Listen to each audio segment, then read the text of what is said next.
Kljič še najčastejše nachodzi na verhu vysokej travi. Prenoši bakteriju boreliju, kotra može vyvolať lajmskú chorotu, kotra nie opasna, keše na čas konstatuje.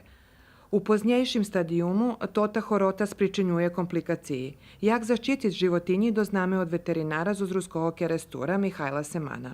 Najčastejšie môžu chasnovať odredzený šampóny so povedzme eteričnými nejakými olejami, lebo zo druhú materiju, čo to šampón má u sebe, znači to ti pochasnovať u vidu kupanja.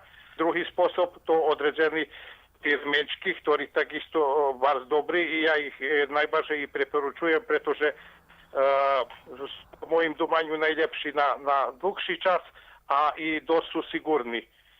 Treći spôsob to môžu byť odredzení ampuli, ktorí takisto takú u sebe čečnosť, ktorá še položí na chrbet povedzme psovi i odredzený čas to tirva i dobre skituje psa.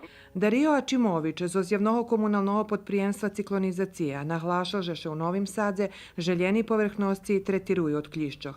Na počatku marca okončeni perši tretmani i od tediše robi kontinuovani monitoring, a na osnovu dostatih informacijoh zaprovadzuje še tretman. Keše zamerkuje klišć na skori človeka abo životinji treba co šviće pohljeda s medicinsku pomoc.